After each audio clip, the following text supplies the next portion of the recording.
The Life of Lord Mahavira, The Birth of Dharma-Chakravarti, Parts 4 of 5, on Between Master and Disciples, given in Chinese and English on June 22, 2019, at the New Land Ashram, Taiwan, also known as Formosa.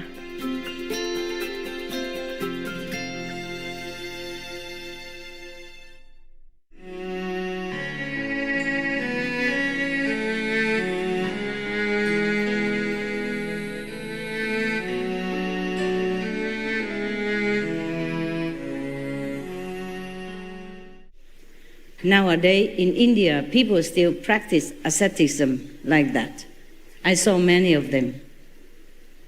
Maybe not the same as the Lord Mahavira, but I'm just telling you some of the ascetic style that the monks in India practice, like the sitting on the nail bed, okay, without flinching, without moving. I think if you want to cure your problem, maybe you try that. Because it hurts so much, you will not be able to close your eyes or move, okay? The more you move, the more it hurts. And after a while, their mind is so strong that even the nails won't pinch their body, yeah? So strong, practice, yeah? But until then, I'm not sure how many holes they already have on their body. Yeah, just like in Taiwan or China or Asian, they practice qigong, huh? And they can lay on top of broken glass, and somebody even punch them on it, and still nothing hurt them. The glass will fall off their skin, just like some baby powder. Yeah. Yeah, I saw that. Or if somebody put a spear sharp into their throat here, this is the most sensitive area, no? Put it here. And somebody push it, one or two or many people push it, depends on how strong the practitioner. And the spear will bend, but their throat just have a little red color, a little bit red, like you scratching, that's all. Nothing happening to them. Yeah, that's practicing qigong. In our group, there are some people also like that.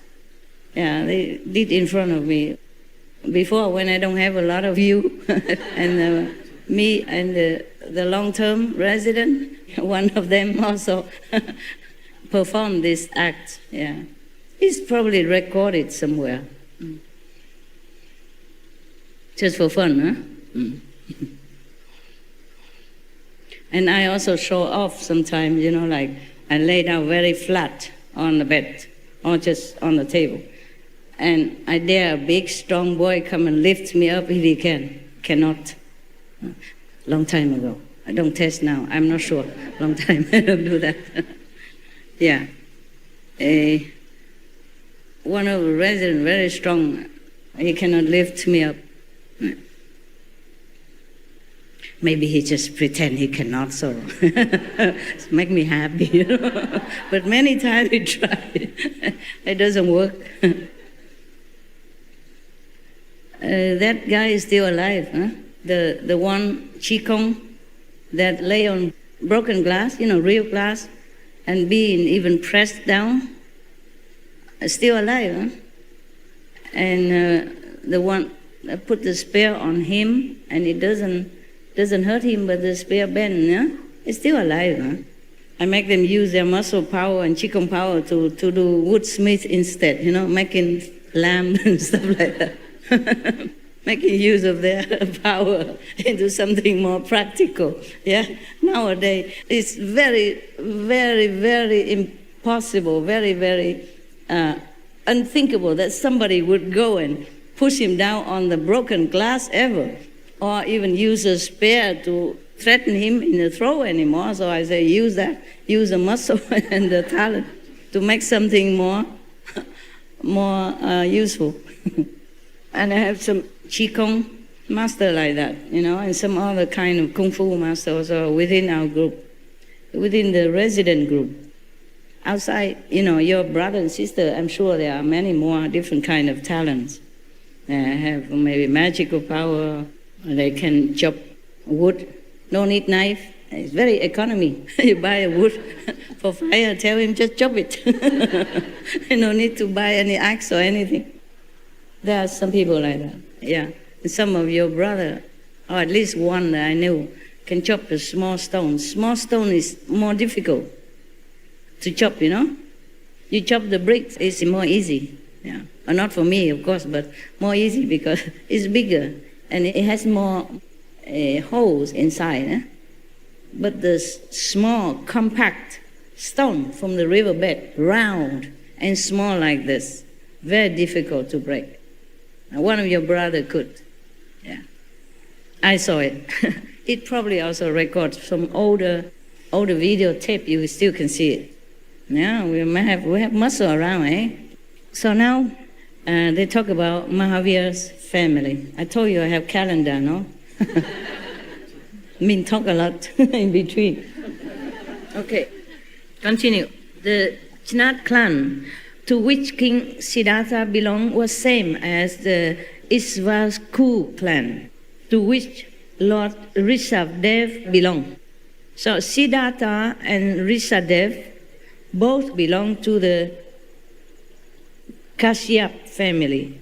These people, these two families, are very proud that 22 Tirthankas came from the same family. Yeah. Mother Trishla was the sister of Chetak, the president of the Vaishali Republic. Because of the parental connection with Vide area, she was also known as Vidyahadatta Dina. Her third name was Priyakarini. Vatma's uncle, or King Siddhartha's younger brother, was Supashva. Siddhartha's elder son was Nandivadan. Oh, don't ask me what's all this name mean. I just read it. Indian name, yeah? Probably some important personage. Nandivadan's wife was Jesatha. Vatiman also had a sister named Sudarshana. When and to whom Sudarshana was married is not mentioned anywhere. Probably not important. However, her son, Jamali, was a famous figure. Although surrounded by unlimited wealth and grandeur, Prince Vatiman's mind and attitude was completely detached and purified by the fire of discipline. It was like a lotus flower in the pond. The power and glory of the kingdom never attracted him. Even his marriage to Yashoda, daughter of Prince Samavir, was due to the affectionate persuasion and pressure by and from his parents. You know, arranged marriage, yeah. Yashoda gave birth to a daughter. Even though he was married, he was not really attached to all that. So there is a difference between having things and attached to it. Or not having things, but attached to it. So there were two different ways of attachment and two different ways of detachment. Like one time, there was one very great yogi who invited to a very rich person banquet, or maybe even royalty. And he just put everything in one dish, and he stirred it all up, stirred it all the time. And the host of the party was thinking, this man is so rude. He doesn't taste one by one, and normally if you're invited somewhere, you taste some and you say, oh, this is good and that's good, to please the host as well, you know, as a manner, yeah. But he don't care, he put everything in and he keeps staring it. He not even eat it. So the host, the lady host was very angry. He said, what kind of man, this yogi? He's supposed to be very greatly enlightened, but he has no manner. Why does he keep doing that? He don't even enjoy our food. It's all delicacy prepared for him and other guests as well. But he just put them all together like Like he has no manner and no knowledge of the high society, of the food and of the taste, and he has absolutely no etiquette, no politeness, yeah? He's very rude. So one of his maybe friend or similar yogi class explained to the host, say, if he doesn't do that, then he will be in samadhi. He will not even be awake to attend your party. Yeah. He has to occupy himself, do something. So he put all the food there, but doesn't mean that he wants to eat them. Okay, he just do it. And like sometime some of your sister, or maybe some of you or anybody would criticize some former king, like he has many wives. But I explained to you already, it's a duty only. He does that as tradition for his country. Also to try to have as many princes and princesses as possible, help him run his kingdom when he's older, or to marry off somewhere else so that they will strengthen a relationship between his nation and the neighboring countries. And mostly king, they don't even know who's going to be in his bed that night even. They just give him a lot of cards and he just pick one. And whoever the name is written on it, then will be his company that night. He like it or not like. It's better he doesn't like any, because if he likes one, then other wives will be jealous. Because mostly these wives are from ministers and from neighboring country. So he cannot favor any of them above the rest. That will make his kingdom shaky, yeah, and endanger his nation. So that is a kind of detachment also, I think. He just fulfill his duty. Many stories we read in, for example, Chinese tradition or Vietnamese tradition. If a king favor one of his concubines, then there's always some war or some trouble afterward. And the king would die, and concubine die, or lost the kingdom. Yeah, you know, right? Chinese especially.